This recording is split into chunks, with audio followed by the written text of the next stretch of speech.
Your expertise, compassion, and sacrifice uplifts us all. We at Merrill are honored to support healers such as yourself. ICC থেকে জয় সাহার পদত্যাগ করা উচিত। বাংলাদেশ ইস্যুতে লাইভে বিস্ফোরক মন্তব্য এমএস ধোনির।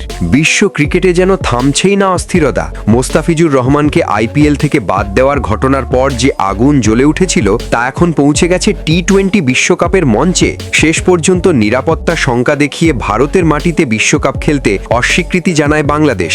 দীর্ঘ আলোচনা, একের পর এক বৈঠক, কিছুই কাজে আসেনি। বাংলাদেশের ম্যাচ শ্রীলঙ্কায় সরিয়ে নেওয়ার দাবি মানা হয়নি, আর সেই কারণেই বিশ্বকাপ থেকে সরে দাঁড়ায় বাংলাদেশ। তাদের জায়গায় সুযোগ পায় স্কটল্যান্ড। এই সিদ্ধান্তে ক্ষোভে ফেটে পড়ে ক্রিকেট পাড়া। এই পরিস্থিতিতে বাংলাদেশের পক্ষে একের পর এক মতামত দিচ্ছেন সাবেক ক্রিকেটার, বিশ্লেষক ও আন্তর্জাতিক মহলের পরিচিত মুখরা। আর এবার সবচেয়ে আলোচিত মন্তব্যটি এলো ভারতের সাবেক অধিনায়ক মহেন্দ্র সিং ধোনির কাছ থেকে। লাইভে এসে ধোনি নিজের ব্যক্তিগত মতামত তুলে ধরে বলেন, বিশ্ব ক্রিকেট আজ যে জায়গায় দাঁড়িয়ে তার জন্য আইসিসির নেতৃত্ব বড় দায় এড়াতে পারে না। ধোনির দাবি, রাজনীতিকে ক্রিকেটের সঙ্গে জড়িয়ে ফেলা হচ্ছে। এর সবচেয়ে বড় ভুক্তভোগী এখন বাংলাদেশ। তিনি আরও বলেন, বাংলাদেশকে টি-20 বিশ্বকাপ থেকে বাদ দেওয়ার সিদ্ধান্ত ক্রিকেটের চেয়ে ক্রিকেটকেই বেশি তুলে ধরছে। ধোনির কণ্ঠে ছিল তীব্র হতাশা। এখন আর ক্রিকেট নেই, ক্রিকেট মানেই হয়ে গেছে রাজনীতি। লাইভে তিনি আইসিসির নেতৃত্বের সমালোচনা করে দাবি করেন, এই পরিস্থিতিতে আইসিসির শীর্ষ নেতৃত্বে পরিবর্তন দরকার।